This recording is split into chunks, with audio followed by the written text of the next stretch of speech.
Mr. Dayo joins us on the program. Thank God it's Monday. Yes. Good morning. As always, your favorite day of the week. Absolutely. Okay, let's get to the papers as quickly as we can. Let me see. Yep, this Nigeria. I think I should be ready now. This Nigeria, two quick stories I want you to binge on. Fuel prices. Profiteering marketers in trouble. Sanctions over failure to cut prices despite crude oil slump on the card, says FCCPC. So we've seen the prices of Brent go to almost $70. It revolves around 72 or 73. I like to check it whilst I'm talking from the places where we check some of these numbers. Okay, as we speak right now, it's revolving around $72, while the WTI has literally gone back to the pre-war numbers, $66. But, you know, we use the Brents generally. So this is a time, this is a good time for Bukola, because Bukola has been here. Bukola arrived here 2 months ago. Then we just got to this station. Bukola is asking that question. Why are we not buying it at 800 naira per liter? Well, maybe you have answers. Yes, well, profiteering. I can no longer defend anything anymore. Praise God. Profiteering is the first nature of capitalism. That's the truth. And in situations like this, entrepreneurs who've been taking risks, borrowing money from banks, they see a little window of opportunity to make a little bit of extra money, they will do that. That does not make it necessarily right, but that's the nature of capitalism. It's dog eat dog, it's made the fittest survive, survival of the fittest. Now, what they will say ostensibly is that they are still selling old stock that they bought expensive, and until they liquidate that old stock, they can't cut the prices, otherwise they'll take a loss. The issue now is, can the regulator confirm whether they've actually liquidated the old stock and they're now using new stock that they purchased at the lower price? But truth be told, if what they're selling is the old stock that they bought at a higher price, we can't really expect that they would cut the price and take a loss on it. So that's why we have agencies like the Federal Consumer Protection Agency that's threatening them that, look, if you are exploiting the market intentionally and taking advantage of the consumers, and by that, I'm sure that they have a yardstick by which they used to measure. And I don't think the regulator itself will expect that what you bought high, you should sell low. But what we're saying as consumers is, the moment you liquidate the old stock and the new cheaper stock comes in, you should cut your price. So the question is, since the price reduced, have they had an opportunity to sell the old stock, and have they now started receiving? Remember, there's a window by which the new stock will come in. It takes days for the ships to get here. It's not an overnight adjustment. I know that we have this sense in Nigeria that when prices go up, they never come back down. But truth be told is that it does take some time in the value chain for things to move from the point of bringing the oil up, the price reducing in the international market, the product getting refined, and then getting transported all the way back here, and then getting cleared and then distributed to all the fuel stations. It takes quite a bit of time. So I didn't expect to see a drastic cut overnight. I didn't expect that. But Dangote has cut by about 50 naira, 75 naira per liter here and there, because to some extent he gets some of the crude here locally and refines it locally, so that transportation time window is cut out. So I expect that with the FCCPC's threat, we should begin to see reductions gradually over time. Hopefully we'll get to Bukola's benchmark of 800 naira per liter. Nigeria's benchmark, really? Absolutely. Maybe it's Bukola speaking for Nigeria. Bukola speaking for Nigeria, yes. People wonder whether the FCCPC can intervene, because they have a regulator called the NMDPRA. Yes. That's another question, Bukola. Well, I'm wondering if that time... Well, we shouldn't be happy just yet, because Nigerians are not particularly happy. Nigerians are not smiling. Not yet. I'm just wondering if that time factor comes to play in all of this, because recall that in May or sometime before May, the federal government had announced an increase in the measure of crude supplied to the refinery. Yes. And, you know, nothing changed even amid all of that.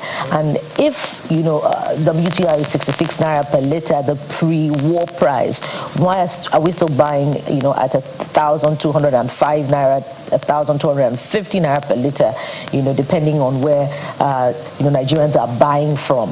Yes.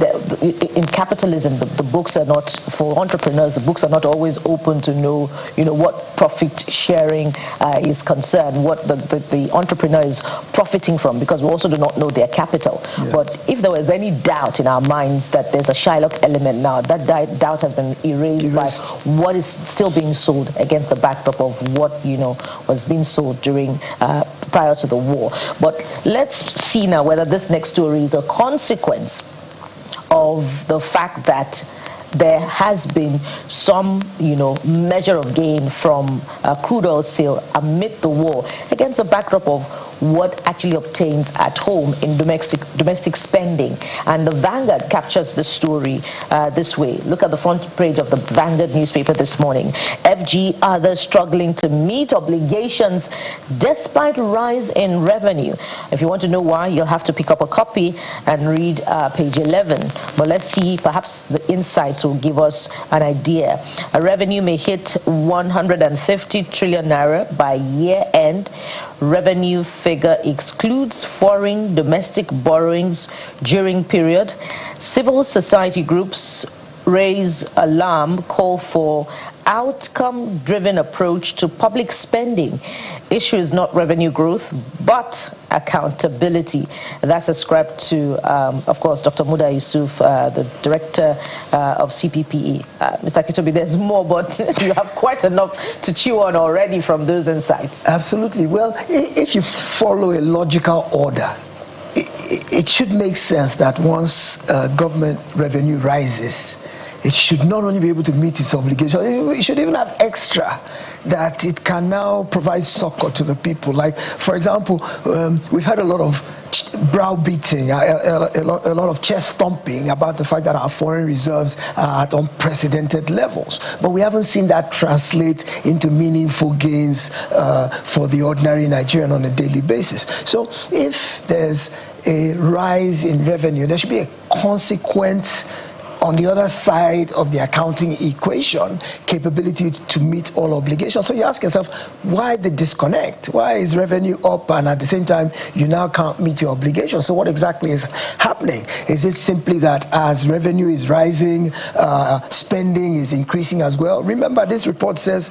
borrowings are not included at all. So there's still a separate level of quote-unquote revenue that's coming in from borrowings. But even if just the income that's accruing to the government from crude oil sales, from taxation, from import duties, all of the places where, the government derives revenue from, you would expect that meeting its obligations, salaries, pensions, contractor payments, and those kind of things should be a piece of cake. So where is the disconnect coming from? Is it accountability? Is it that government spending? The kind of thing. There's a tendency that when you see more money coming in, there's a tendency to spend more because you think you have more to spend. But if you look at the opposite side of the balance sheet, there are obligations that you have to meet that don't necessarily give you the ability to spend more simply because more money has come in.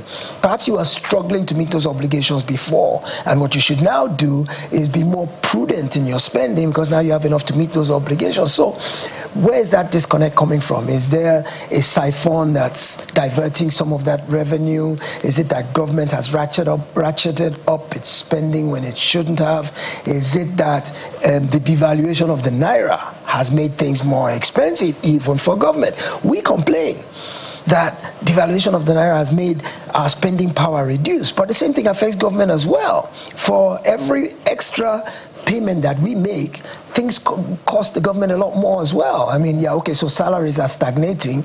The chief of staff was talking the other day that 70,000 naira minimum wage is not sustainable anymore, and government would look at doing something about it. But all of its other costs have gone up as well due to the devaluation of the naira. So that could also play an impact on it. But the point is, we want more transparent accounting. We want to. The reason for this kind of story is because there's a trust deficit. We don't trust the government. We don't have confidence in the fact that the government is being prudent, that the government is being honest, that the government is prioritizing the interest of the Nigerian citizen before everything else. That trust deficit is what leads to these kind of questions that you got more money in, how come you can't pay your bills? You're not publicizing your accounts. You're not telling us how much came in, how you spent it. So how can we trust you? We just see a lot of lavish living on the part of our politicians. We see extensive convoys. We see private jets. We see Esther Code. We see big crowds when they go on foreign junkets. So government spending is heavy.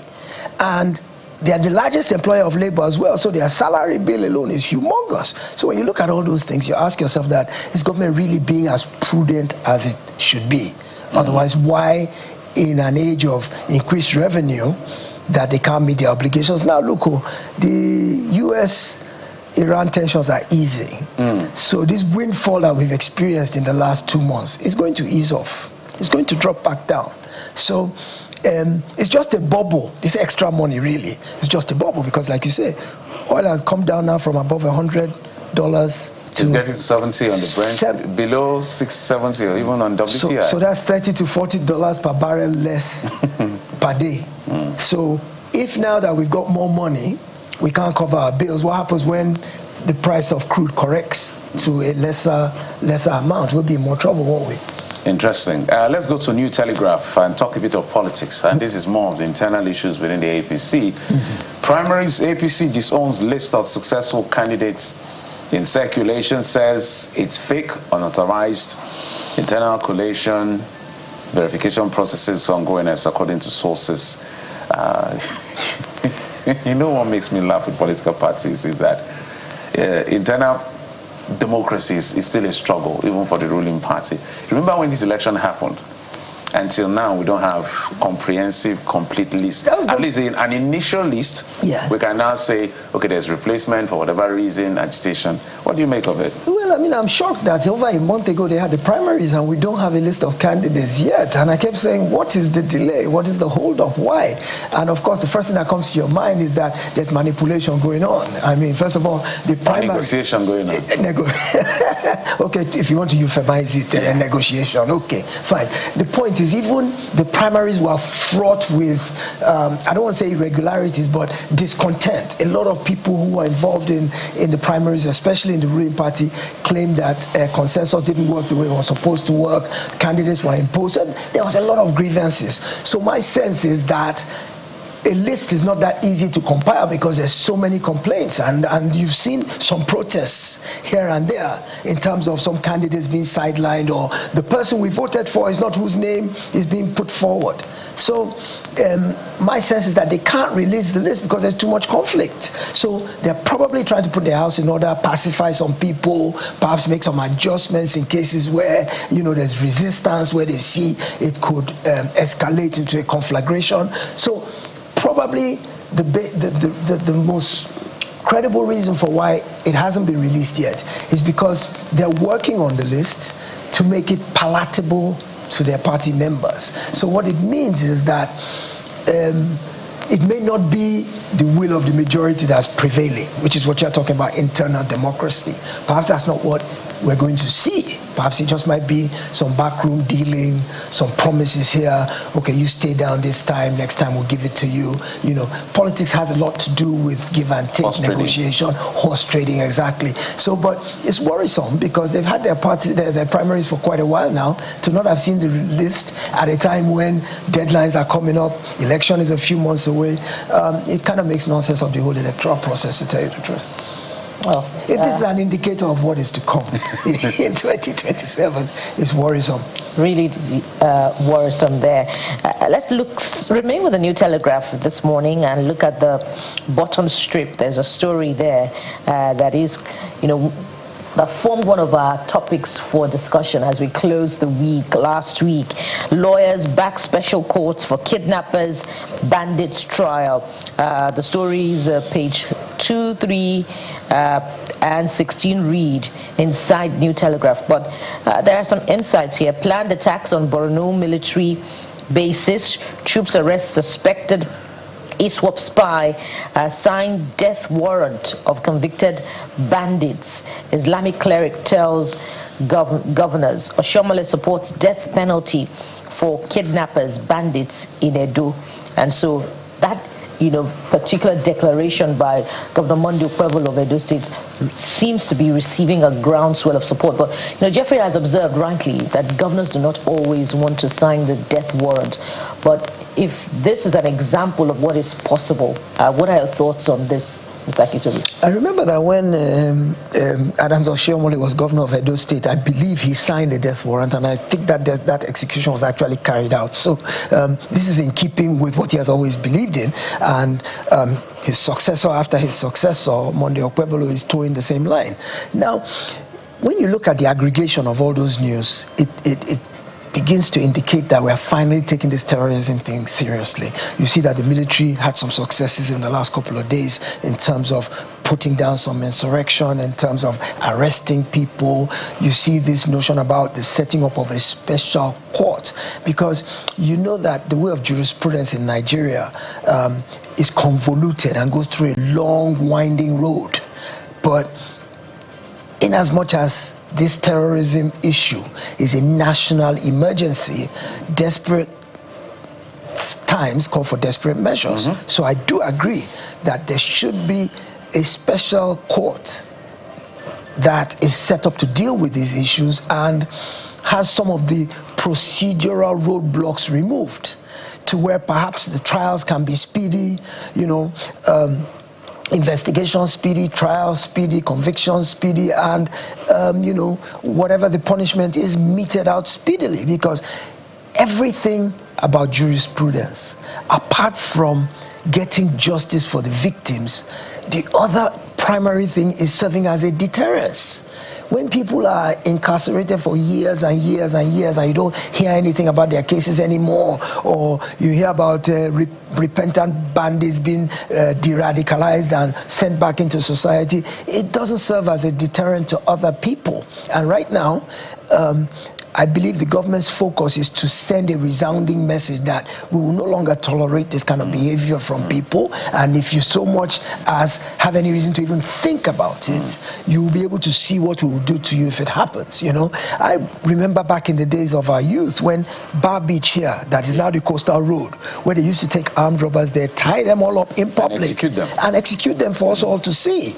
I believe that had an impact in quelling that type of behavior, and I'd be very happy to see that come back again in this age of kidnapping. Before we wrap up, Mr. Kinzo, I don't know how you can do this in 30 seconds. I'll try.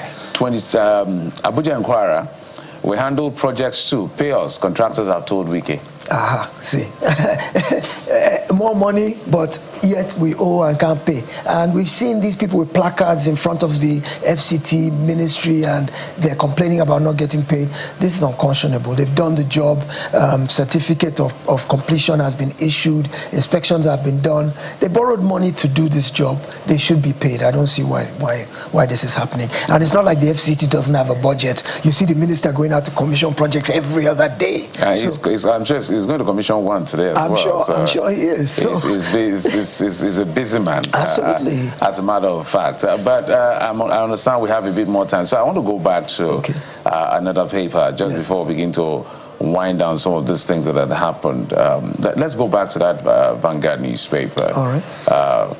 So it's been a long time. So two stories, if you can. If you go back to Vanguard newspaper, 2027 timeline, INEC parties disagree over access codes for candidates. So they're supposed to have the access codes to be able to upload your candidates' names. INEC said they're not in receipt of the ruling of the court. Yes. Yet, so perhaps they are waiting for that document to get to them. But we also understand that NDC case. We also understand that the NDC most likely will appeal that case. So what do you make of this? Yes, I listened to the NDC leader on our sister show yesterday, and essentially he was trying to make a case as to why the judgment is faulty. He said the party that they said was not joined in the case is not actually a party, and how could they be claiming that NDC used their logo and blah, blah, blah, blah, blah. Well, the lawyers will talk about the legality, but the point is the timing seems very suspect, and some people are saying that a court cannot invalidate its own judgment. I'm not a lawyer, so I don't know. But what I do know is that this has caused a lot of instability in the political process. We're a few months to an election. We should be done and dusted with everything to do with registration of parties, nomination of candidates, uploading of names. All that should have been done and dusted. This close to the election, for us to still be having unresolved issues to do with registration, name, logo, members, candidates, it goes to show that there's quite a bit of chaos in the system, and it's not portending well for 2027, because we need to have a seamless election. And there's already issues with logistics and all that in an election, and if the pre-election matters this late in the day are still so unresolved, there's no party without crisis, there's no party without INEC issues. You didn't even mention PDP when you were PDP has 2 presidential candidates. ADC has 3. ADC has. So I don't feel good. I don't envy INEC at all, trying to sort out the mess among all the parties. But in terms of the codes, the chairman said until he sees the certified true copy of the judgment. Yeah, the ruling. The ruling itself, that they've not been served, so he can't react to it. So we wait and see. That should happen in the next day or 2. Mr. Diakintobi, as always, thank you. It's a pleasure to always have you. Give your expert insight on these issues. We appreciate it. Always a pleasure. Thank God it's Monday, where rest is over. And rest is it's over. time to go make the money. Time to get out there and build something. By the way, South Africa is back. Back home. They're my friends. Good morning, Nigeria. All right, as a matter of fact, let's tell you what's up. We're going to talk about the NDC court case extensively with a legal mind. Of course, we'll also talk about the NIMC issue about your data. What is the latest based on the NIMC acts that the president has signed? And we'll touch base with state police. That's the outlook of the program for today. Stay with us. We'll be right back.